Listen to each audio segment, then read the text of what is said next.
About a month ago, I saw the thing people call Bigfoot. I found a cabin in the woods with my coworkers, Ron and Lisa. We found videotapes of a man who'd been living in the cabin, and we watched as he documented Bigfoot stalking him. But as we went to leave the cabin, the Bigfoot appeared and murdered my fellow park rangers. I had run all the way back to base that day, too terrified to go back for the truck. Back at base, I lied to my other coworkers, telling them there had been a grizzly bear attack and that I had narrowly escaped with my life.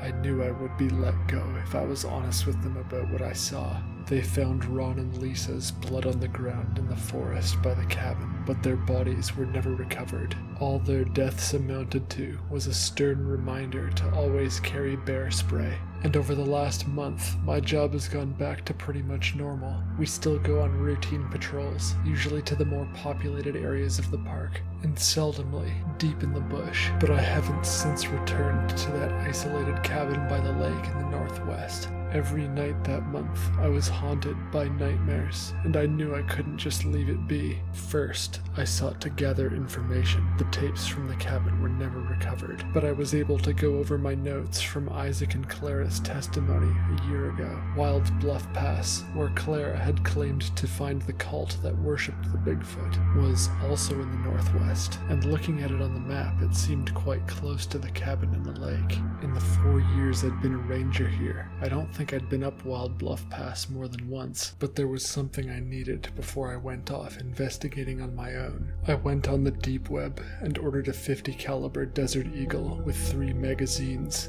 I paid in Bitcoin, and it came to my residence in the regular mail. Probably the sketchiest thing I've ever done in my life. At the time, I didn't even have a basic firearms license, but I didn't want to run into Bigfoot again with just bear spray in my pocket. On my next day off, I told my coworkers I was driving into Calgary. Instead, I got in my truck and drove up to Wild Bluff Pass. The pass was too narrow for the truck to actually drive on, so I stopped at the base of the mountain and took a small pack of things, including binoculars, a map of the area, and my Desert Eagle. In person, there was a much longer trek up to the caves than I had imagined. I looked over my shoulder to the steep, snow-covered peak of the mountain and wondered how Clara managed to climb it. I poked my head into the mouth of the cave where Isaac tried to take shelter. There were a few cans and a fire pit on the ground. It looked like it had been used by other hikers more recently, but beyond that, it was unremarkable. I looked down the mountain slope to the vast, beautiful forest of jasper, and sure enough, to the northeast I could see a faint glimmer of a lake. It looked to be 10 to 15 kilometers away, and I pulled up my binoculars to see if I could spot the cabin. My eyes trailed southeast from the lake until they fixated on the first thing that wasn't foliage. A road. Okay, no, that's too far. They must be between the road and the lake, I thought to myself, searching that area more broadly for the boulder or the cabin. But they simply weren't visible through the tree line. I withdrew the binoculars and stared out over the lake to get a sense of my bearings again. No way. There was movement that I could detect on the far side of the lake, even from this far away. I lifted the binoculars to my eyes once again and peered out across the vast distance. No way. The Bigfoot was dragging the carcass of what looked like an elk on the far side of the lake. I held my breath. I couldn't believe I actually found it on my first attempt to survey it. For some reason, I found myself counting in my head. 1 1,000, 2 1,000, 3 1,000. The Bigfoot dropped the elk he was carrying and looked up at me. The grin widened on his face. How? I said under my breath. His long arms nearly brushed the ground as he started walking towards me. How did he see me? I pulled the binoculars away from my eyes and began running down Wild Bluff Pass. Without the binoculars, he appeared as simply a tiny brown dot in the distance, and he disappeared in the tree line as I continued to run for my truck. Why did he have that creepy grin even when he was by himself? It was as though he remembered me, or knew I would be looking for him. I knew he had no chance of reaching me before I made it to my truck though, and I hopped in, slammed the door behind me, and locked the doors before I sped off. It was a bumpy ride down the dirt road back to the ranger's residence, located at the southeast entrance to the park. I was clearly agitated as I got out of my truck and made my way inside. One of the new guys, Damien, stopped me in the parking lot. "Hey man, are you okay? I thought you were going to Calgary." "Yeah, but it was just to pick something up." "What? You already went there and came back?" "Yeah." I tried to feign enthusiasm as best I could as I brushed past him. I got into my room and locked the door behind me and sat in my bed for the next several hours, staring out the second-floor window into the forest. I found myself recalling the tapes that Duncan Boone made in his cabin. I remembered it clearly. The paintings he had throughout his cabin had the Bigfoot watching from the background of each of them. And in his video logs, he explicitly mentioned that often he would see something in the distance and hold his binoculars to it, only to find the Bigfoot already watching him. From this, I reasoned that not only was its eyesight superior to any animal on Earth, but also that its sixth sense and its awareness of its surroundings bordered on the supernatural. That is to say, no matter how far away you were, it always knew when you were watching it, which just goes to show how it remained so elusive for so long. I closed my curtains shortly after the sun went down and didn't sleep much that night. I figured if it wanted to, it could probably reach me through my second-floor window. Then again, it had never been seen in this part of the forest, so I allowed myself to rest easy. It took a lot of courage to leave the residence the next day, to get in the truck and start over again. But that was my last day off that week, so it was then or never. I wasn't going to learn anything by sitting scared at home. I topped it up with gas and then started down the dirt road towards Wild Bluff Pass. But halfway through the drive, I was second-guessing myself. I had some idea of how smart this thing really was, and I wouldn't put it past it to be waiting for me there when the sun was about the same height in the sky. I checked the clock in my truck, 10:12 a.m. It had been about 11:30 the day before when I saw it by the lake. I wondered if it had a routine. I decided I would feel more comfortable if I stayed in my truck and drove to the cabin by the lake, although to be honest, I knew it could probably roll my truck if it wanted to, but this would give me an opportunity to get close and get away faster if I needed to. A spike of anxiety ran through my veins as I saw the cabin around the bend through the trees. The last time I'd had this view, there was a man in the foreground being tortured to death. The gravel road wasn't well kept here, but it wrapped around the cabin a ways and went beside the lake. I proceeded slowly, checking out each window for any sign of movement. My heart beat slow and heavy, and just as the lake started to come into view, I saw movement in the bushes on the left side of the road. I scrambled to get out the binoculars as the bushes in question were still about a kilometer in the distance. It took me a moment to find it in my field of view. There it is. 1/1000. 2/1000. Wait, I should check the time. It was 11:37, and the Bigfoot was where I thought it would be. Just as it had been yesterday, it was dragging some dead animal from the far side of the lake up towards the mountain, and based on its pace, this is exactly where I would have predicted it would have been at this time yesterday, so perhaps it did have a routine. I pulled the binoculars up to my face once again, although it was tough to spot it when it was between the trees. There it is, 1/1000. 2/1000. Bigfoot disappeared behind a tree. 3/1000.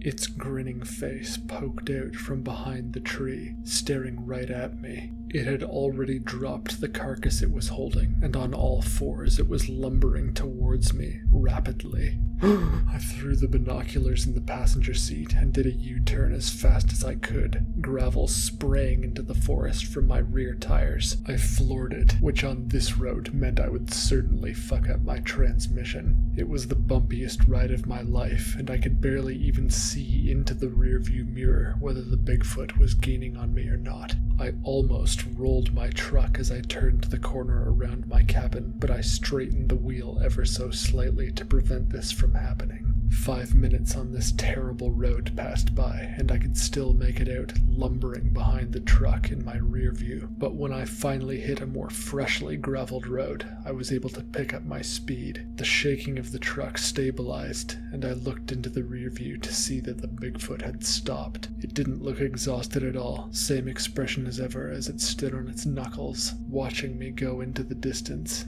I breathed a small sigh of relief. I am never going back there again, I told myself. And that night was another sleepless one, with my curtains open. I wanted to know if it was coming for me. But as I ruminated on the events of the day, I realized that it hadn't been a loss. It seemed that the Bigfoot only became aware I was watching it after 3 seconds. Somehow, I felt that this was more than a coincidence, and if I could observe it from afar for 2-second intervals, maybe I could track it without having to run. I climbed out of my bed and over to my desk as the sun rose.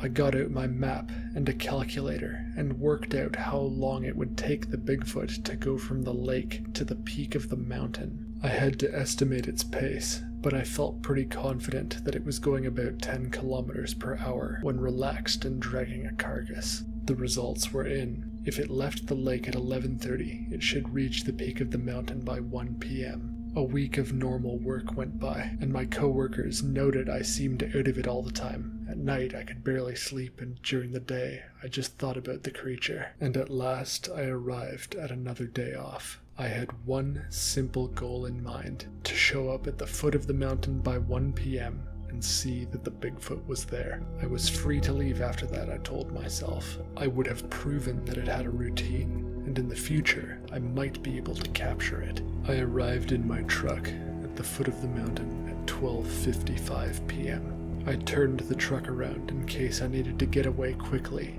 undid my seatbelt, and sat with my binoculars out the back window. If you see the Bigfoot arrive, 2 seconds and done, I told myself. Don't look at it for more than 2 seconds. 1 p.m. came, 1:01, 1:02, 1:03, and there was no sign of the creature. What's going on? I thought to myself, when to my surprise, there appeared to be an avalanche at the peak of the mountain. The snow had broken away from its resting place and was rolling down the slope towards me. I turned the truck on. Oh my god, I thought to myself. But just as quickly as the snow had started to move, it stopped, almost as though it had simply sublimated into the air. What remained exposed was the rocky peak of the mountain, and, looking through the binoculars, a stone temple carved into its face. My jaw dropped as I realized Isaac's report was accurate. And what's that? The Bigfoot appeared in my field of view, walking in up the right slope. 1,000, 2,000, done. I averted my gaze back to the stone temple, waited a couple moments, and then looked back for the Bigfoot. Sure enough, it hadn't noticed me, and I breathed a sigh of relief. I repeated this method, leaving a 5-second gap between 2-second peaks until the Bigfoot disappeared onto the plateau next to the peak. If I remembered correctly, Isaac had mentioned there was an entire village up there, a settlement of deranged human cultists who worshipped the creature. I don't know what got into me that day, but I knew I needed to get closer. I needed to keep going for Ron and for Lisa, and with this new observation method, I guess I got a little cocky. I got out of the truck and crept up the side of the mountain. Wild Bluff Pass doesn't have a very steep slope, but it was definitely work getting to the top. I situated myself on the high ground overlooking the peak plateau. I kept a hand on my gun at all times, realizing I was witnessing a ritual. Sure enough, there was a village up there, and there were cultists. They were standing together in the shape of a V behind Bigfoot, all facing west. The Bigfoot lurched over in a way I'd never seen him do before. He vomited blood into the packed snow, which faded almost as quickly as it appeared. There was a rumble below, and something emerged before him. Crawling up out of the rock and ice was another, even larger monster. Its head must have been 5 times the size of the Bigfoot's, but most of its body remained hidden in the caves of the mountain. Its facial structure was similar to the Bigfoot's, but it didn't have the same intelligence behind its eyes, and the look on its face was much more serious than the creepy grinning I was used to. This Yeti placed its hands on the rocky surface and opened its mouth, and Bigfoot offered it the carcass of an elk. The monster devoured it without chewing and began clapping its hands together, twiddling its fingers, and doing some sort of a dance. The cultists behind Bigfoot began dancing along with it, but to my surprise, Bigfoot had taken a knee. He looked weak, unwell. He almost seemed to excuse himself from the festivities and entered into the temple outside my field of view. A heavy snow began to fall, but there were no clouds in the sky. This Yeti creature was creating it. I felt sure of it. It meant to bury the peak again, to hide itself. I turned to the slope of the mountain to plan my escape route and looked one last time at the ritual through the thick snowfall. The dancing continued on the ground, and to my right there was movement. It was Bigfoot, and he was staring right at me from behind one of the shacks. His teeth were still showing, but it wasn't the same look of glee. It was almost a grin of disgust. He closed his eyes, and in that moment I realized I had never before seen him blink. He held them closed for a good 5 seconds, and then reopened them to a grin wider than ever. I took off down the mountain, sliding most of the way on the fresh snow, but I wasn't being pursued. Had he been trying to signal to me? I wondered into the wee hours of the morning. Could he be under the influence of a more powerful being? This Yeti, I wondered to myself.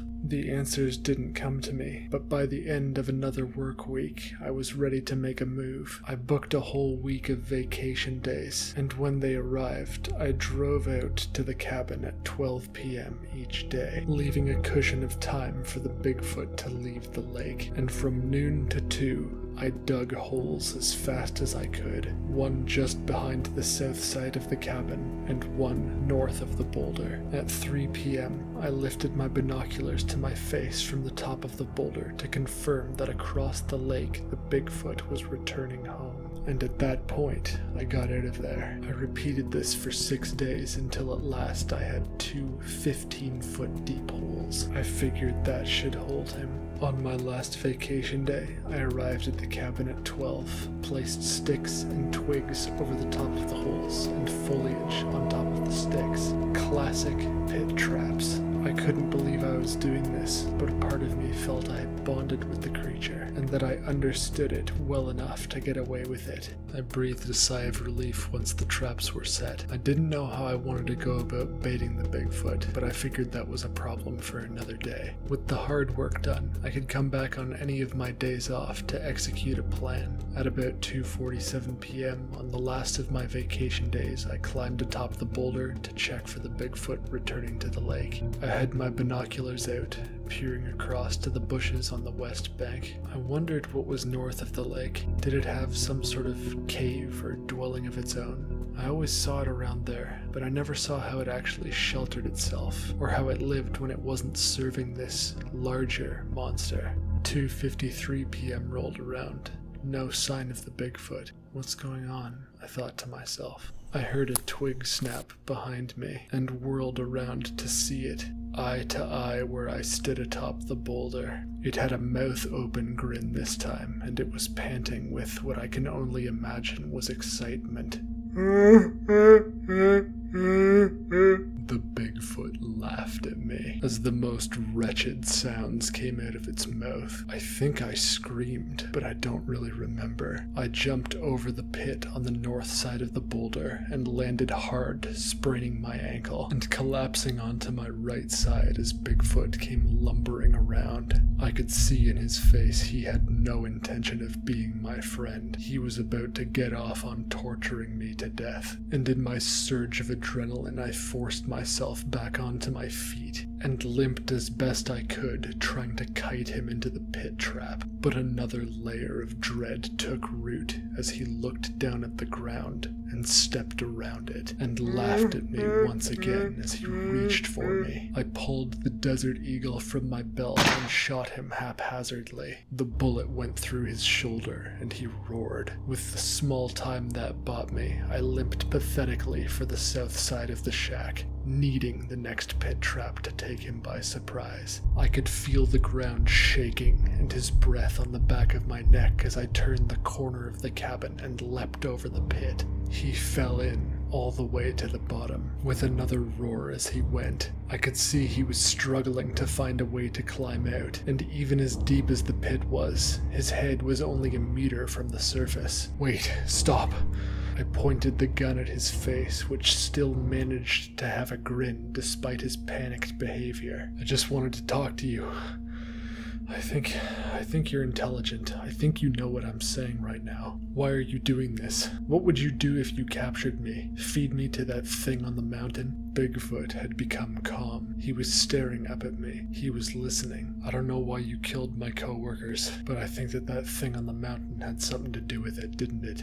Bigfoot was breathing heavily, not vocalizing or attempting to. What if I help you kill it? Will you leave us alone then? Would you at least communicate with me? Tell me what you want, or show me? No. Bigfoot put its hands on the surface of the pit and lifted itself out with one easy motion. It slapped the pistol out of my hand and flicked me in the forehead. The next thing I remember is that I woke up drowning. A massive force yanked me by the leg out of the lake. Bigfoot sat before me, grinning in my face. The sun was low in the eastern sky. I'd been unconscious for almost a full day. I was so panicked I could barely communicate. My Desert Eagle was sitting on the creature's index finger, and he pinched the tiny thing between his finger and thumb and held it up to his left eye, then to his right, gave me another long blink, and then pointed to the mountain in the distance. I couldn't believe this was happening.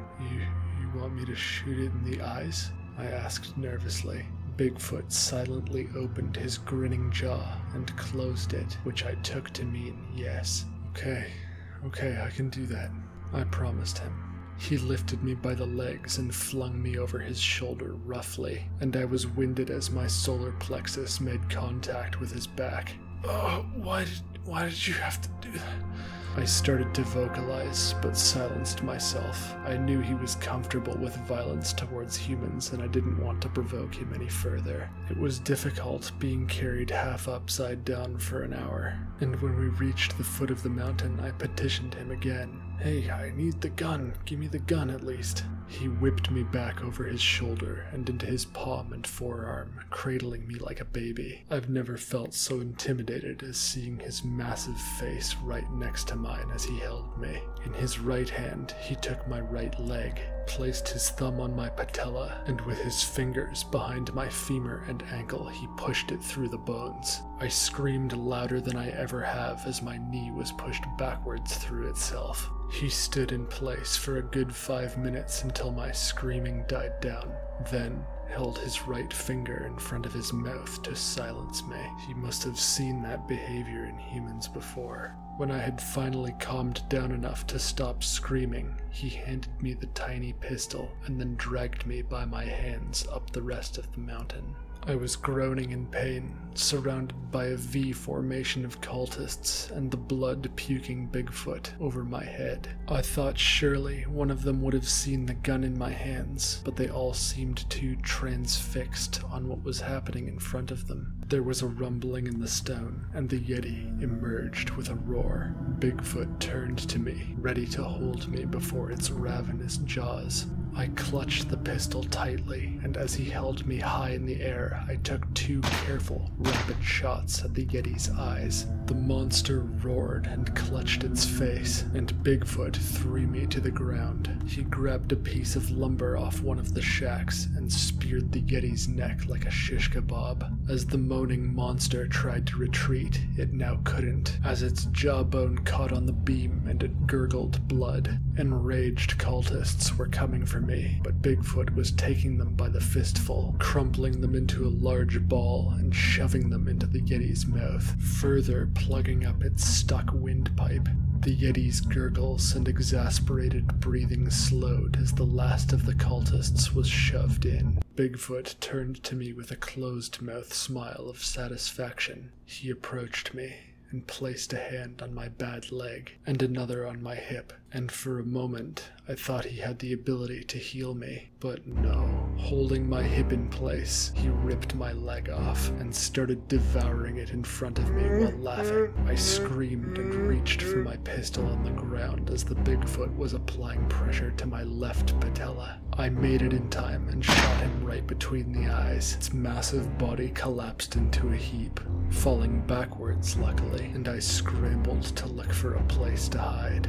I saw one, a little crag in the mountainside I could fit in. I suspected the creature's skull was too thick for the bullet to go right through, and sure enough, by the time I'd crawled into the small crag, the Bigfoot was already awake and looking for me. I called the base camp on my phone, and Damien answered. I told him my coordinates and that I was in grave danger, but when he asked why, I simply said grizzly bear. Speaking aloud alerted my pursuer of my location, and there was a grinning face staring at me through that crack in the rock. He reached his hand in towards me, but it wasn't quite long enough, and with another piece of lumber from another one of the shacks, he tried to fish me out. That hour was the most stressful hour of my entire life, ducking and weaving and trying to avoid the attempts to draw me out of the crag. This creature, it had used me to kill the Yeti for whatever reason, but its bloodlust was its own. I heard the wings of a helicopter rupturing the air. Bigfoot looked up and scampered off, afraid of the unknown, no doubt. I can't believe I'm still alive. I'm so grateful that they found me in time, but I don't know what will happen now. Now that all the rangers have seen him, what will happen once the world knows Bigfoot is real?